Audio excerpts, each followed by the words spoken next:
بالله من الشيطان الرجيم.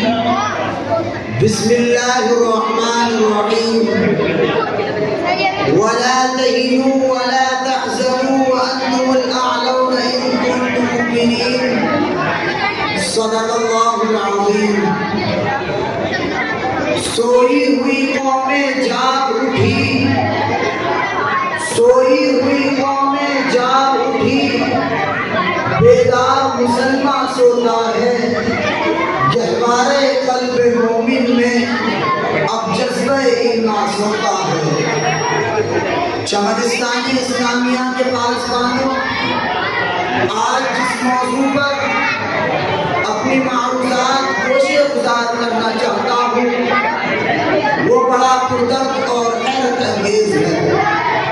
امید ہے کہ جس درد اور جذبے کے ساتھ یہ باتیں کہی جا رہی ہیں اس سے زیادہ طلب اور تڑپ کے ساتھ سنی جائیں گی۔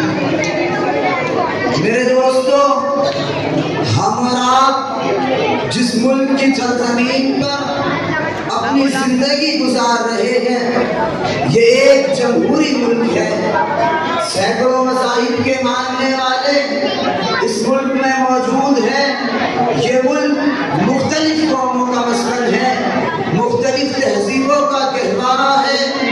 یہی تو ملک ہے جہاں سینکڑوں سالوں تک مسلمانوں نے حکومت کی تھی، اور اسی ملک میں مسلمانوں کا وہ دبدبہ تھا۔ لیکن افسوس کی بات ہے کہ آج مسلمان تمام حقوق سے محروم ہوتے جا رہے ہیں۔ مسلمانوں کو ایک کمزور طاقت سمجھا جا رہا ہے، مسلمانوں کا خون بہایا جا رہا ہے، مسلمانوں کو زور و جفا ظلم و ستم کے پہاڑ توڑے جا رہے ہیں، مسلمانوں کو فتنہ فساد کی بے دریغ چکیوں میں پیسا جا رہا ہے۔ کیا مسلمانوں کا مستقبل یوں ہی رہے گا؟ کیا مساجد و مدارس، مقابر و مکاتب پر شومی ناجائز قبضے ہوتے رہیں گے؟ کیا مسلمانوں پر ظلم و ستم کے پہاڑ یوں ہی توڑے جاتے رہیں گے؟ میرے بھائیوں، وہ ہندوستان جو کبھی تہذیب و تمدن کا گہوارہ، جمہوریت کا عالم بردار اور امن و سلامتی کا مرکز تھا، آج فرقہ پرستی، تنگ نظری اور بے جا تعصب کی آگ میں سلگ رہا ہے۔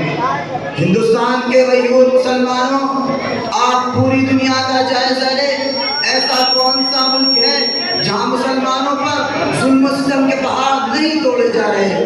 امریکہ سے لے کر آسٹریلیا تک، ایران سے لے کر عراق تک، افریقہ سے لے کر برطانیہ تک، روس سے لے کر فلسطین تک، البانیہ سے لے کر انڈونیشیا تک، الغرض کوئی بھی خطہ اور کوئی بھی ملک ایسا نہیں جہاں مسلمانوں کو بے دریغ چکیوں میں نہیں پیسا جا رہا۔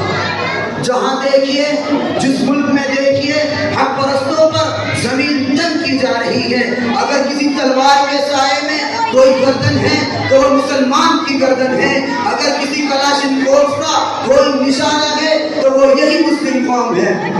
کہ بنائیں کیا سمجھ کر شاخ گل پر آشیا اپنا، بنائیں کیا سمجھ کر شاخ گل پر آشیا اپنا، چمن میں آہ کیا رہنا جو بے آب کرنا۔ مسلمانوں، کہاں تک شمار کیا جائے ان غداران وطن کے ظلم و ستم کو؟ لیکن حد تو یہ ہو چکی ہے کہ آج سفید پوش اور صاف دل علماء پر بنیاد پرستی اور دہشت گردی کے الزام لگائے جا رہے ہیں۔ یہ مدارس جہاں کے طلباء اور علماء کا دہشت گردی سے دور دور تک کوئی تعلق نہیں، آج انہی مدارس و مکاتب پر فضائے ہموار کی جا رہی ہیں کہ یہ دہشت گردی کے اڈے ہیں۔ آج انہی مدارس کے طلباء سے یہ کہا جا رہا ہے کہ انہیں شرانگیزی اور فتنہ پرستی کی ٹریننگ دی جا رہی ہے۔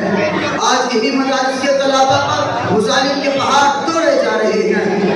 لیکن آج تک ان وفاق پرستوں نے کسی ایسے واقعے کو پیش نہیں کیا جہاں مدارس اسلامیہ کے طلباء نے دہشت گردی کا مظاہرہ کیا ہو۔ اے امت مسلمہ کے دھڑکتے دلوں، جب یہ RSS اور شیو سینا جیسی فرقہ پرست تنظیمیں پورے ملک میں اسلام کے خلاف قیامت خیز ماحول پیدا کر سکتی ہے تو اسی بھارت کی سرزمین پر جہاں ہزاروں کی تعداد میں مدارس اسلامیہ، کروڑوں کی تعداد میں علماء، مشائخ، اساتذہ اور طلباء موجود ہے کہ جن کی بھوک سے بھی طوفان برپا ہو سکتا ہے۔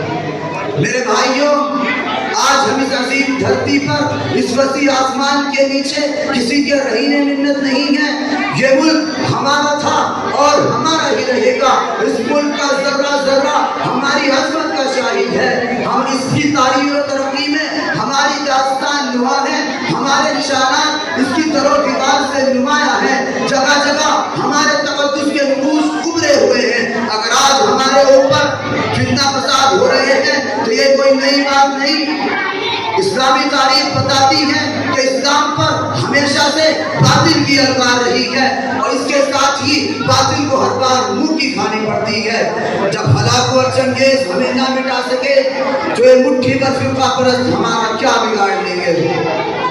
مسلمانوں، تم نے تلواروں کی جھنکاروں میں بھی وحدت کے ترانے گائے ہیں، باطل کی الغار میں بھی اسلام کا پرچم لہرایا ہے، باطل طاقتوں کا مقابلہ کیا ہے اور میدان جیت لیے ہیں۔ لہذا ان فرقہ پرستوں سے کہہ دو کہ مسلمانوں کی غیرت کو نہ للکارے، ان کے صبر کو بزدلی نہ سمجھے، ورنہ قوم مسلم کو شعلہ ہے جو بھڑک اٹھا تو صرف آگ ہی آگ ہوگی اور فرمان ہی فرمان۔